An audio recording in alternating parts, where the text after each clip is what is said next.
This is, and I know especially people in the media get tired of me talking about connecting the dots, but if there's any example of connecting the dots, this effort is. We have the public sector, we have the private sector, we have the scientists that work here doing their work, ranging from the issues around genomes to issues about pollution on the beaches to looking at mussels at the bottom of Lake Michigan and everything in between. So, and it impacts not only the technical college system, the University of Wisconsin system, but most importantly, it impacts the lives of the people of Wisconsin. When I said that this was the year of clean drinking water, and obviously it's more than just 1 year. The people of Wisconsin expect us to have clean water. They expect it for reasons of agriculture and just drinking it, but also it's part of our heritage. The people that lived on these lands long before I was around, or anybody else in the state was around, our native tribes have valued water in a way that we need to do it too. It's a cultural thing and a spiritual thing. And we are able to take it from that level to the concrete level of solving problems and creating jobs at the same time, and having people have access to clean water. So I'm extraordinarily impressed with the work that UW-Milwaukee has done to create this center and to bring the partners to the table on the public and private sector and view things from not only the scientific lens, but also job creation lens. And so talking about connecting the dots, this is it, and it's something good for Wisconsin. So thanks for being here. Thanks for allowing me to be here today, everybody. I know this just doesn't happen by happenstance, but having me be here. So I appreciate all the good work.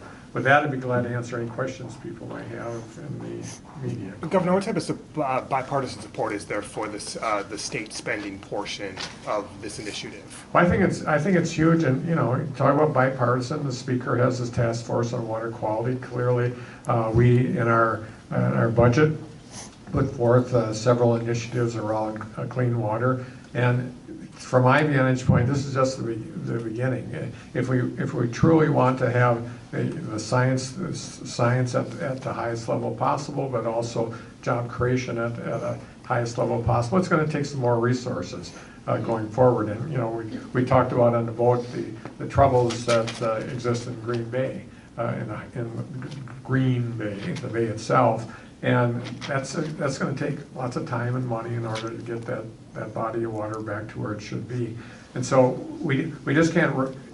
I always get a little leery when we talk about the year of water 2019, because this is just the beginning. And I think the expenditures and investments that we need to make will happen.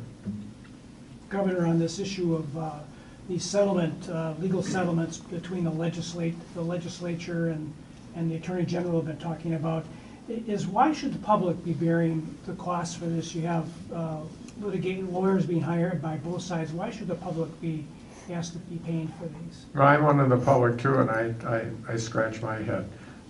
This all came out of the lame duck session when the Republicans decided that it was important to them, even though it hadn't been in the past, but suddenly it was an important thing to restrict the ability for the Attorney General and myself to conduct administrative business in the state of Wisconsin. Well, this is how it plays out, folks. We're in a position where everybody's buying lawyers and hiring staff to solve a problem that should have never occurred. And by God, we have a lawyer.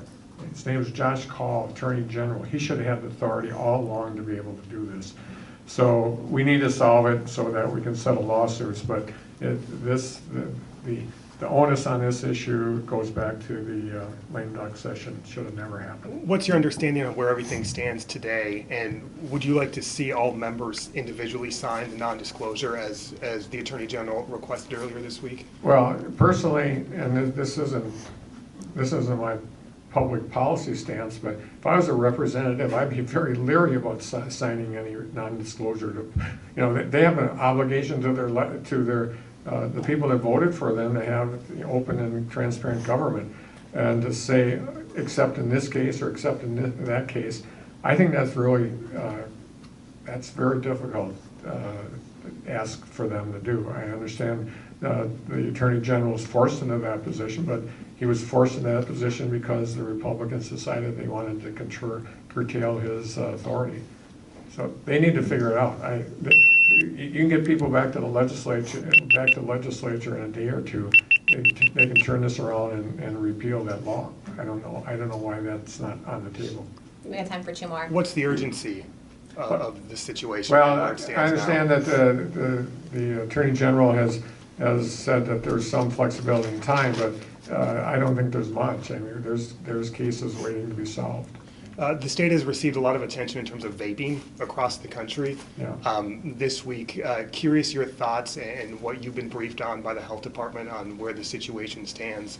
And does the state have any additional response in terms of planning as we see these cases increase? We're spending a lot of time at the Department of Health analyzing all the results from the different cases that have been brought to our attention. We're also encouraging the medical community. This is serious business when you have a 17-year-old with a 70-year-old lungs.